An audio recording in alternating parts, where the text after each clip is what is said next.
നീ ഉണ്ടാക്കിയതാ? ആ, യൂട്യൂബ് നോക്കി. നീ പാചകമൊക്കെ പഠിച്ചാ? ഇല്ല.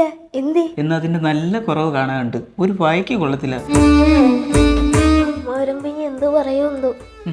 എന്താ ഇതിന്റെ പേര്? ഒരു തരം കൂട്ടുകറി. ഒരു തരത്തിലും കൂട്ടാൻ പറ്റാത്ത കറിയായി പോയിട്ടാ.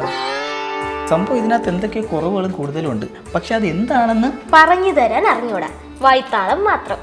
എന്നാ പിന്നെ ഞാൻ വേറൊരു കറി ഉണ്ടാക്കിയാല. നമ്മുടെ ഈ കടയിൽ കിട്ടുന്ന പാക്കറ്റ് അച്ചാർ, പാക്കറ്റ് ചമ്മന്തിപ്പൊടിയൊക്കെ ഇല്ലേ, അത് കൊണ്ടുവന്ന് നീ ഇലയിൽ വിളമ്പിയാൽ പോലും അത് അത്ര ഫ്ലോപ്പായിരിക്കും. അത്രയ്ക്ക് പരാജയമാണ്. നീ മനസ്സിലാക്കുക. ഇനിയിപ്പോ എന്ത് ചെയ്യും? ഇത് അമ്മ ഒന്നല്ലേ.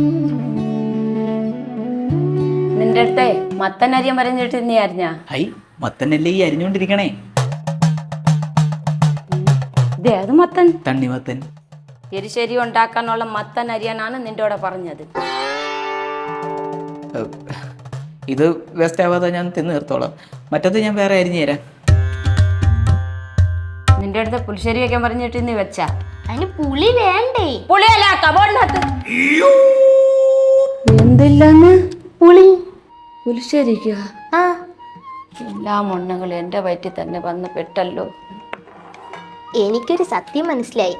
എനിക്ക് പറ്റിയ മേഖല പാചകമല്ല. നിനക്ക് പറ്റിയൊരു മേഖലയേ ഇല്ല എന്നുള്ളതാണ് സത്യം.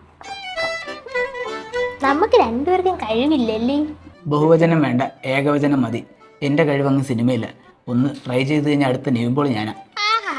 നമ്മുടെ നിവിൻപോളിനെ കുക്കറിലിട്ട് അടിച്ച് 10 വിസിൽ അടിപ്പിച്ച രാവിലെ പുഴുങ്ങി എടുത്ത ഒരവിഞ്ഞ നിവിൻപോളിനെ പോലെ ഇരിക്കും. ഫോണൊക്കെ അല്ലേ, നല്ലൊരു ദിവസമായിട്ട് ഇതിനാ ഇതൊക്കെ പറഞ്ഞ് അടി ഉണ്ടാക്കുന്നത്. നമുക്ക് രണ്ടുപേർക്കും കഴിവില്ല. അതിനായോ? അപ്പോൾ എല്ലാവർക്കും ഞങ്ങളുടെ വക ഹാപ്പി ഓണം.